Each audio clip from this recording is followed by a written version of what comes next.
I mean, also just stepping in and saying, I can see that you're not coping. And if you had to stay in that room with other people, just by you being very calm and modeling and leading the child, the other parents aren't going to judge you. They're going to think, wow, she just is so supportive of her child and she's there for him no matter what's going on. Welcome to the Tilt Parenting Podcast, a podcast featuring interviews and conversations aimed at inspiring, informing, and supporting parents raising differently wired kids. I'm your host, Debbie Reber, and today's episode features a conversation with Simone Davies. Simone is a Montessori teacher and parent educator who runs a Montessori play group in Amsterdam for babies, toddlers, and preschoolers up to 4 years old. She's also the founder of the Montessori Notebook, featuring free articles, downloads, and videos on the Montessori approach, as well as her virtual e-course, Setting Up Your Home Montessori Style. Simone also happens to be a dear friend and regular work buddy, and we meet up weekly to co-work over coffee. We often get into deep conversations about education, parenting, and our children. Simone has 2 teenagers. And I wanted to share one of our conversations with the Tilt Parenting audience. So in today's episode, Simone and I talk about a lot of different issues, but our focus is on emotionally supporting our children and ourselves in especially difficult situations. I hope you enjoyed the episode, and I look forward to bringing more conversations with Simone to the podcast. To learn more about Tilt, the revolution for parents raising atypical kids, visit www.tiltparenting.com. Hey Simone, thanks for coming over to my child's bedroom. I love it. I think this is awesome. I'm never going to forget coming over to Debbie's house. We're sitting on the floor in Ash's room, and we're going to have fun. Just have a chat. One of the things I guess I learned about you when we first met is that you're a Montessori instructor, but much more than that. But I'm kind of new to the Montessori world, and some of our listeners might be too.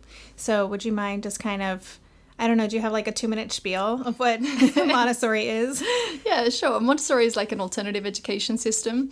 So instead of a teacher standing at the front of the classroom, instead you have materials laid out around the room in different subject areas, and the children actually can choose for themselves what they want to work on.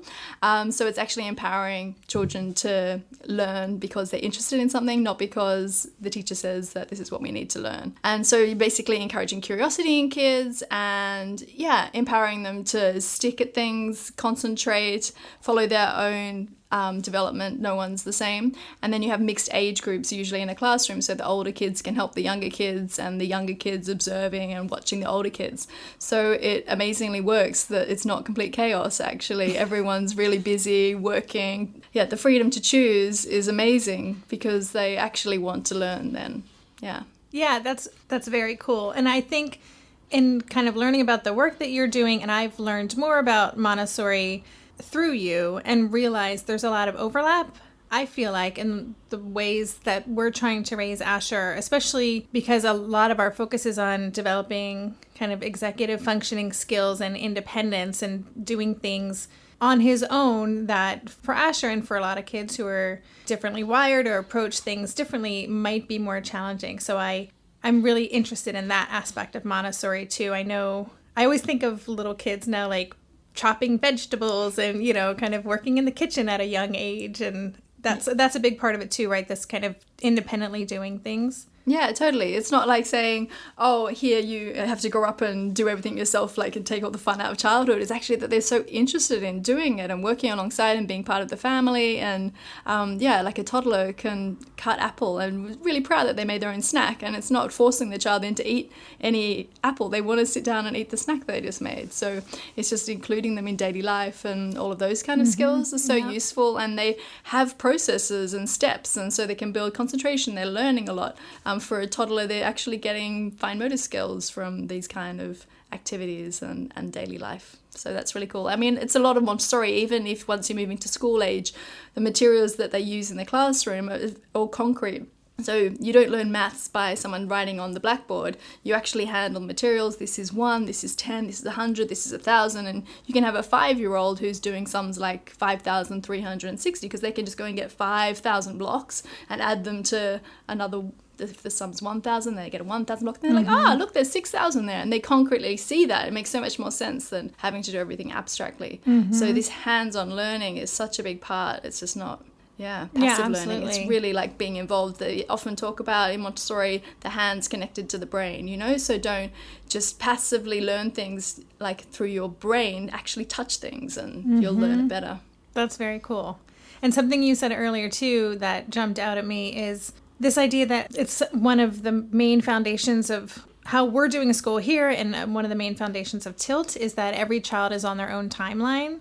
And I think that's so important. And so that's another way I feel like Montessori, the principles behind that are so in alignment with what I think works for a lot of kids who are differently wired. Yeah, kids learn in so many different ways. Even my own two children, one's an observer and one has to really repeat and repeat and repeat to learn things. But observing is also a valid way to learn. And in a traditional classroom, that doesn't often work because they're, no, can do your worksheet now. It's just like, well, actually, I'm just like taking it in and I can see him then just write down and do it once. And then you have other kids who really like to practice and that kind of thing. You have, so many different ways of learning, and sometimes one kid is really fast at speaking and another child is more busy with motor skills, but they'll get on their in their own timeline to the place that they need to be. It's a hard thing for people to remember, I think, because there's so much pressure. I still do sometimes, feeling a lot of pressure like, we live in Amsterdam and kids are riding their bikes everywhere from a very young age, and Asher's still on the back of my bike and he's 11, and I'm sure people are like, what the hell is that big kid doing on the back of her bike? But he's not ready yet, and I'm always having to kind of remind myself he's on his own timeline. He'll get there. He doesn't have to do it when everybody else is. And so I think that idea extends beyond academic, just kind of life in general for kids. Yeah, I think it's really difficult not to compare, but just to trust that your child knows what that they will develop, and they will develop beautifully as their own person. Each child is an individual, and I love that. Instead of just trying to get everyone to fit into the same hole, it's just actually, no, we're all different and you can have different strengths. And well, I think kids also notice when their peers are doing things differently, and it's kind of our responsibility to remind them too, that's fine. Everyone's working at a different pace. I know when Asher was, in kindergarten and first grade, he was, for someone who's not observant socially in some situations, he was very aware of kids who were better at writing, the motor skill actually in their handwriting was much neater, or kids who answered something more quickly, like that was on his radar. And depending on how we went with that could have been a real source of frustration for him. And so I think it's important, that's a big responsibility parents have too, is to just always be reminding kids like, hey, there's no one way to learn this. We're all on our own timeline, and not adding additional pressure, because a lot of them do kind of notice where they fit in among their peers. Yeah, it's one thing for us to drop the labels and another thing for them to drop their own labels. Yeah. Super interesting. So last week we met on a Thursday. Was it 2 Thursdays ago? Anyway, we meet most Thursdays for coffee, and then we do some work together. Well, co-working, independently working, but keeping each other company. And we had a conversation that I thought was really interesting. And you mentioned that a parent at your Montessori school had struggled because their child was having a really difficult moment. And you were talking about that balance between the parent and the child, and when the child's having a difficult time, what the parent can do in that place. And I wonder, could you kind of I'm probably totally botching this story, so could you recap the situation? Because I thought that was really interesting. Yeah, to be honest, I can't remember the specifics now of what happened, but what can happen very easily is a child starting to lose it. Perhaps he's snatched something off another child or something like this, and they're saying, oh, I'd like to have a turn with that. But instead, the mum's kind of intervening and getting more wound up and wanting the child to give it back, and then they're both getting stressed, and it kind of often feeds this energy, and both of them kind of start losing it. And we were just, I think, talking about in general how instead, if a parent can just see what's the child's problem and what they can do just to support that child through it. It doesn't mean that it's always going to be easy, but they're guiding. And so you be this rock kind of there, you're supportive, so they don't feel abandoned, but at the same time, you're not taking it on. So you're like, okay, what can I do to help him get through this difficult situation? Mm-hmm. Oh, it looks like that you'd like that toy.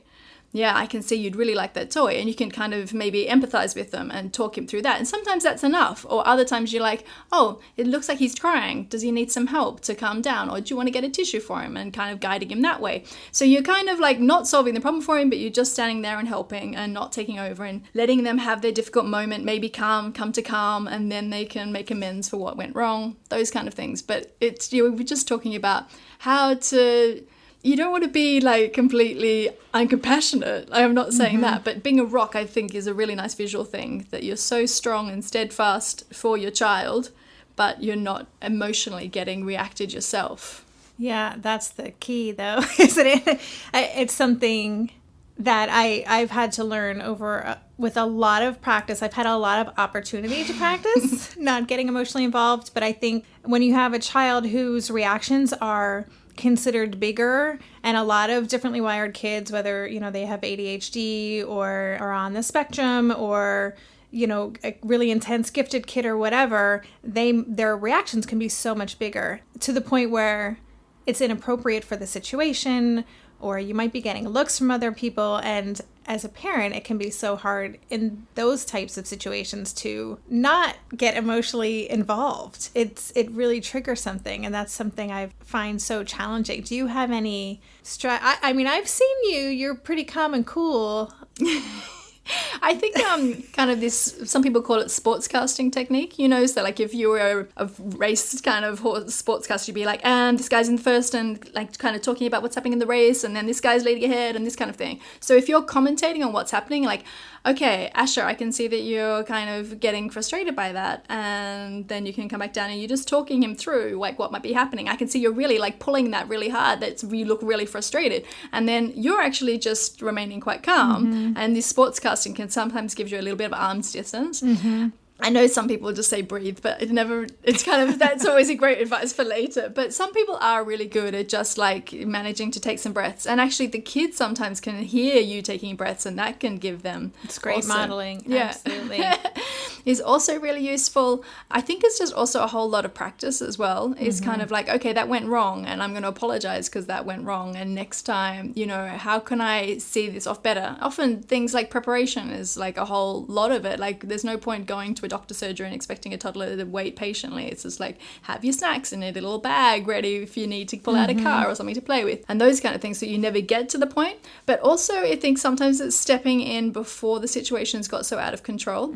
So sometimes I think we're like, okay, I'm going to be laid back and just let them kind of keep following them, but actually they need guidelines sometimes and some limits. So if a child's playing with water and that's making you feel uncomfortable, you should step in when it's making you feel uncomfortable, and not when it's got so far. Okay, now there's so much water everywhere and it's got too far. So you've kind of also been triggered.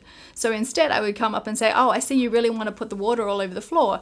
Like the water's for pouring. Do you want to pour it into the vase, or are you done with the water? And then having to put the limit that maybe the water's finished for the day would then mean that you never got to the space where you got so out of your comfort zone. I mean, sometimes if your child is already melting down and it's not something to do with you, then you can step in sometimes quite calmly because it's their situation. Realizing it's their problem and leaving it there, it's a big thing to practice, but it really pays off. It's a huge thing. Yeah, it's definitely something we work on a lot. It's something my husband needs a lot of reminders for. And I think I get more practice because I'm home with Asher every day, and we're homeschooling, and I spend a lot of time working on these things. But I think what you said is really key, like recognizing that it actually has nothing to do with us. And that is huge, because if we are having such a strong emotional reaction, it's because of something we're telling ourselves about the situation, whether it's, this shouldn't be happening right now. My child's behavior is out of control. It's not okay. People are going to think I'm a terrible parent. I don't deserve to be spoken to this way. Like any of those things are thoughts that are going to make you feel worse, right? If our thinking controls our emotions. And so that's something I work on too, is just reminding myself, this has nothing to do with me. This only has something to do with Asher in this moment not having the skills he needs to cope with his intensity. but it can be really hard to not get sucked in. Yeah, I mean, also if you are in a social situation, it's like, and I think sometimes just to remove yourself from that social situation so you can feel safe to just be with them as they go through their, very emotional roller coaster. Sometimes it's like they start with like real anger because they're frustrated at the situation, and then they go through sadness, and then like it's grief, and it can be a 40-minute process or something. And if you can just at least be somewhere away from other sides. I mean, also just stepping in and saying, I can see that you're not coping, and if you had to stay in that room with other people, just by you being very calm and modeling and leading the child, the other parents aren't going to judge you. They're going to think, wow, she just is so supportive of her child, and she's there for him no matter what's going on. Yeah. So I think we've got to lose the worry about the other parents, but actually if you want to model great parenting for them, like just be that really like, I've got this under control and I'm going to, Some people like to use the analogy of like a captain, and I find captain a tricky one, but at least if you think about it, if you were on a ship and something went down, like you'd want the captain to step in and take control. They're not going to get flapped or things like that. So if you can just be this like really, okay, I know exactly what I'm going to do. I'm just going to stand here and hold you and keep you safe while you're melting down or whatever. Yeah, we can solve the problem together. That could be a useful thing for people to visualize. Well, I like that, and I like the idea of having a plan. I think is really important to know, like you said, kind of understanding what the situations are where that child could get triggered or could get upset, and then also knowing what your plan is. I loved, going back to something you mentioned earlier, I actually love that Sportscaster. I'm going to use that. Breathing has worked for me at different times. And in fact, Margaret Webb, who I'll be having on this podcast at another time, really helped me learn a specific breathing strategy that made an instant difference in the kind of moment, helping me calm down.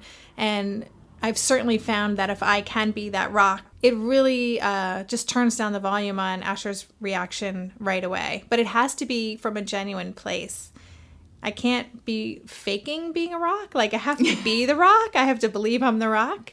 And if I can stay in that place, he will often come back down to my level.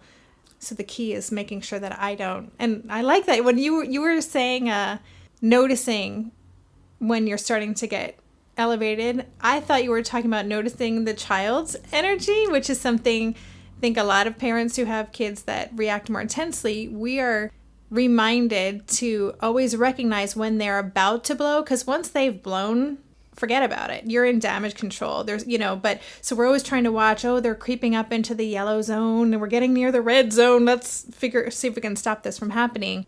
So I like that you talked about that idea, but really it's about yourself too. And that is a great way to model it for your kids who are learning how to recognize when they're about to lose it. Yeah. Very cool. I'm also playing around with it myself. Nothing to do with my Montessori training or anything, but also meditating.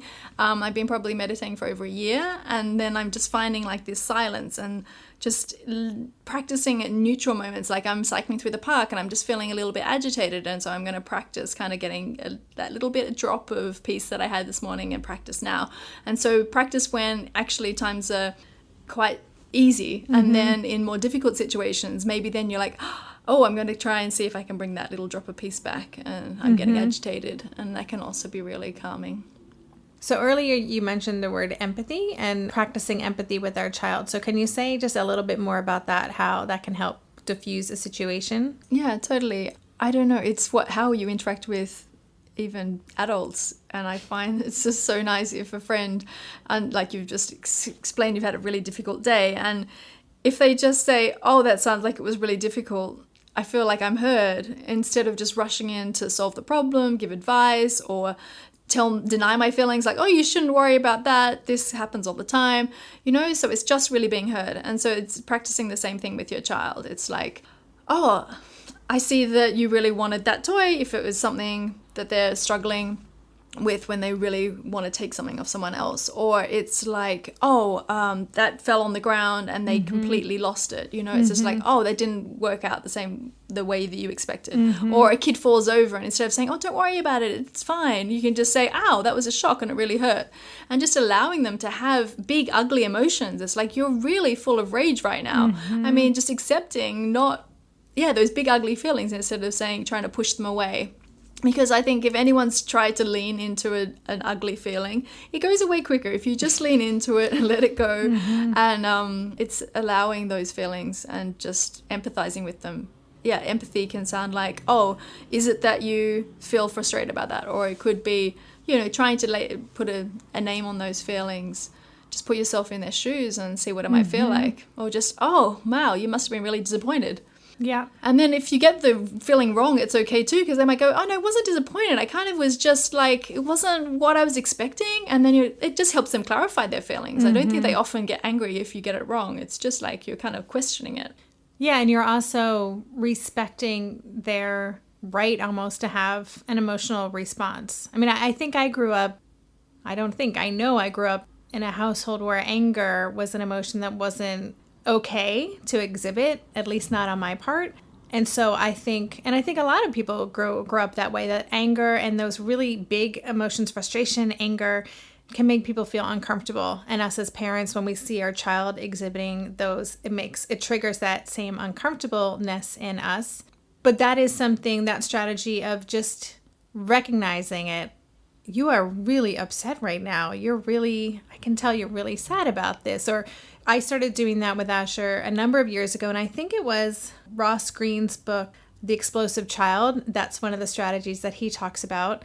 And it really was amazing how it could stop a meltdown or kind of just almost jolt Asher out of it just by recognizing and acknowledging their experience. So I think that's a great reminder, that empathy. And yes, you're right. It's something we can all practice with everyone in our lives. So before we wrap up, just this idea, and you said something earlier about this, so maybe you could talk more about this idea of making amends and circling back after the fact. Can you say more about that? Yeah, I think it's really important because I think some people have preconceived ideas that Montessori is about letting the children do whatever they like. So does that mean that they can go and do something wrong to somebody else and then not take responsibility for it? It's actually not what Montessori is about. It's actually really teaching kids to take responsibility as well. So when they're in rage, there's no rationale saying, oh, it's not okay to do this. They're not hearing you. They just cannot even hear. But when you have helped them calm down, then that's when it's time to make amends, and it's helping them find a way that is okay, like they take responsibility for what they've done. So I have a story if you'd like it. Yeah, bring it on. So my son was a little bit upset because he was feeling left out because my daughter had a friend sleep over. So he set the alarm to go off at 4:00 in the morning in their room. And so they were furious in the morning, like, oh man, it's not okay.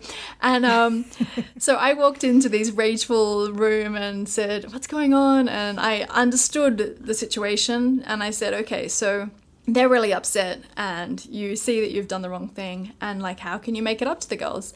And they ended up deciding that he was going to cook them breakfast, and he ended up making them French toast, and he was really proud of himself. And so it's about making amends. I didn't have to come in and say, okay, well, you're never having a friend over and you're grounded, because that would be like a punishment and he would then hate me for it.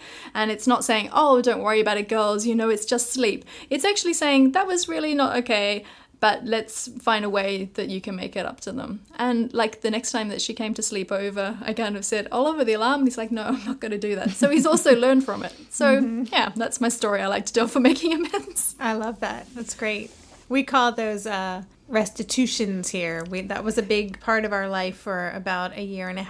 If something happened, we're not big into punishment because just don't seem to be very effective. But restitution is, taking responsibility. And so maybe a restitution here would be Asher helping me straighten up my room or make my bed with me or something, some way to kind of acknowledge and make amends for something that you did, but in a way that feels good for everybody. That's a great reminder. Yeah, cool. Well, thanks for being one of my very first guests on the Tilt podcast. And I hope that you will come back again and we'll do this again on the floor of my son's bedroom. I'd love to. Thank you so much for listening to this episode of the Tilt Parenting Podcast. To learn more about Simone and her awesome resource, the Montessori Notebook, visit her online at www.themontessorinotebook.com.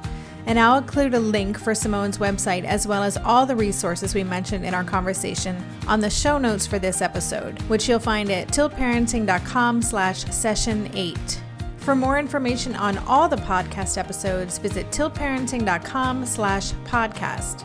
If you're enjoying the Tilt Parenting podcast, we encourage you to subscribe over on iTunes, as well as leave an honest review if you have the time. That really helps us get more visibility so more parents can become aware of Tilt. Lastly, for more information on Tilt, the revolution for parents raising differently wired kids, and to sign up to be a part of the community, visit www.tiltparenting.com.